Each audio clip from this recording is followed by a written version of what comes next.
If you are a breadwinner, a provider, and you have a lot of goals in life, this video is for you.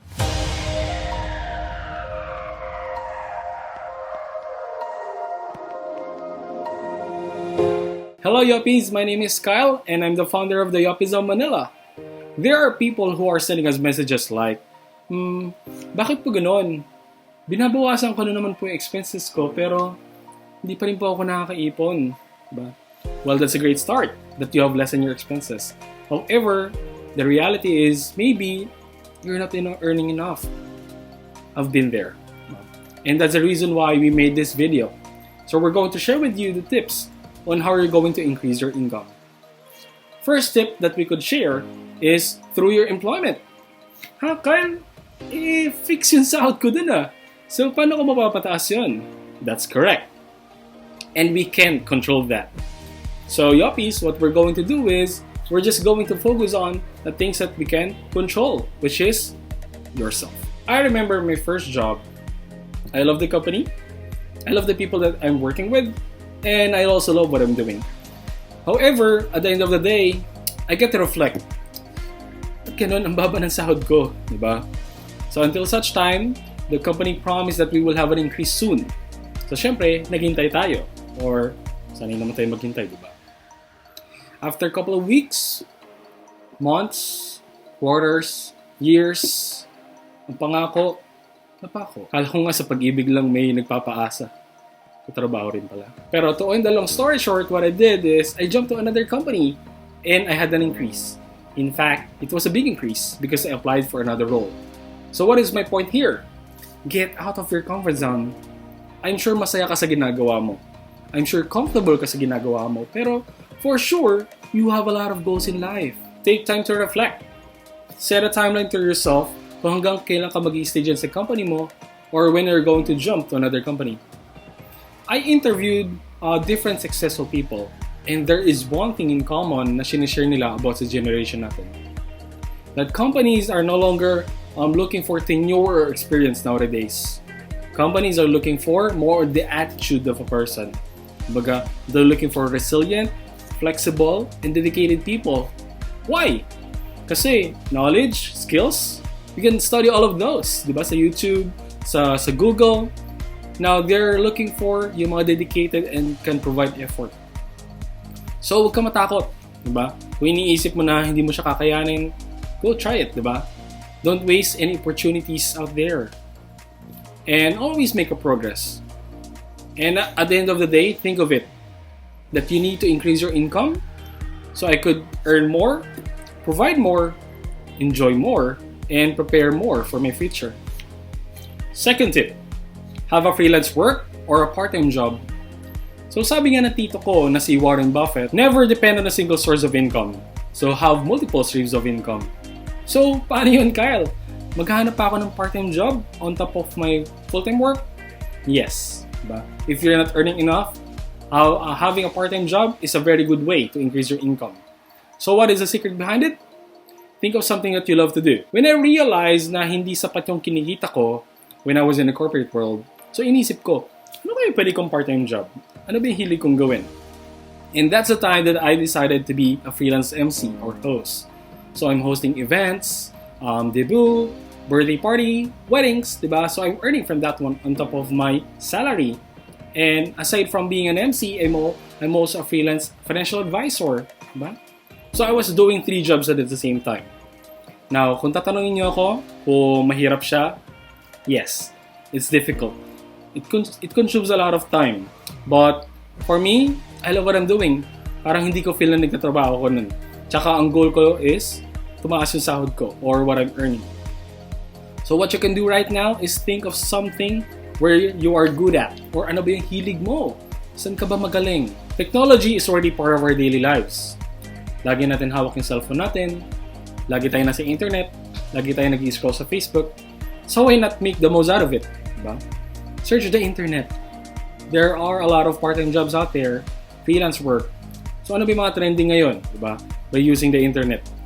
You could be a social media manager. You could be a graphic designer if you are creative. You could be a video editor. You could be a copywriter. And you don't need to move to another company or to move to another place to do those. Pwede mo siyang gawin at your comforts of your home. All you need to do is to explore. In fact, most of the freelance jobs pays more than in the corporate world. That's what I experienced. That's why I focus on my 2 freelance works. Yuppies, there are a lot of opportunities out there. All you need to do is to explore and find the best that will fit your passion and personality. Always think of something where you can maximize your time and skills so you can earn more. Third tip, start a business. I know what you're thinking. Kyle, di ba kailangan ng malaking capital for us to start a business? That's a common connotation when we hear the word business. In fact, you don't need to have a lot of funds to start. All you need are 2 words. Start small.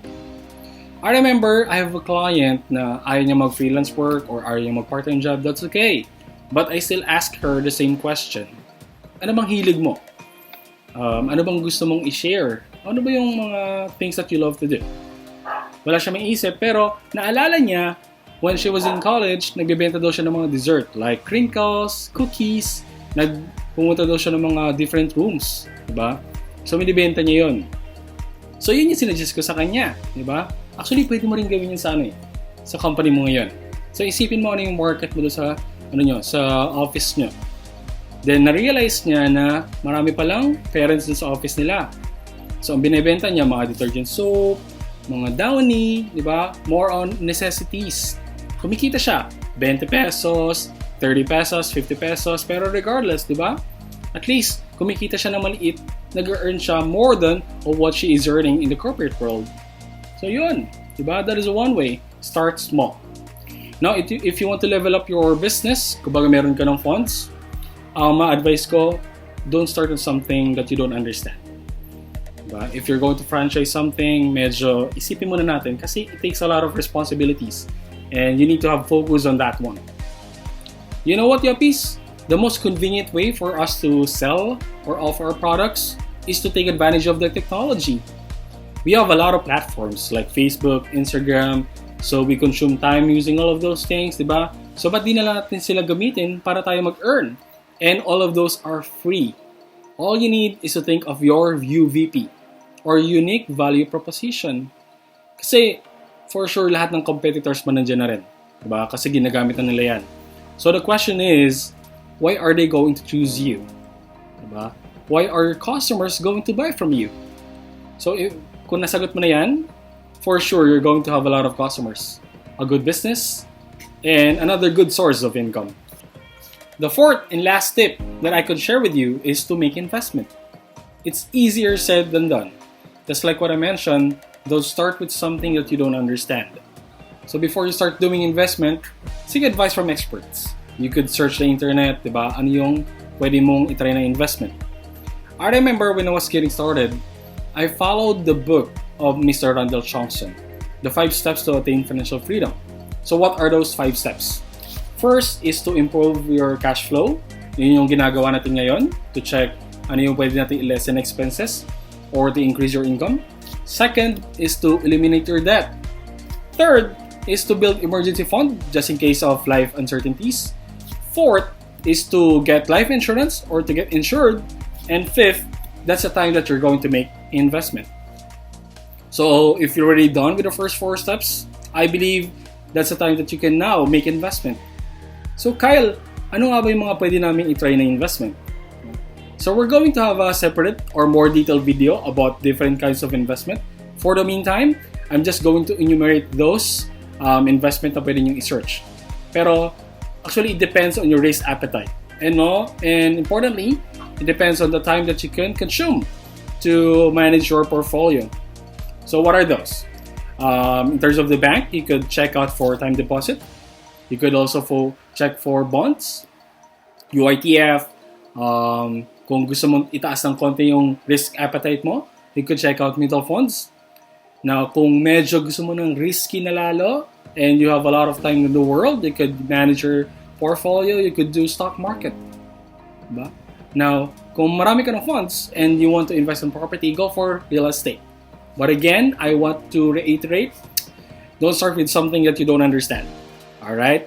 Don't commit the same mistake that I did before. So there you go. Those are the 4 tips that I could share with you on how you're going to increase your income. If you're doing other ways for you to earn, you may share them and comment them down below. And we would love to read those. And you could also send us a message for the next topic that you want us to feature on our next videos. So always remember, Yuppies, it's all about the actions that you'll be making right now to determine the life that you'll be having in the future. Again, my name is Kyle, and see you around, Yuppies!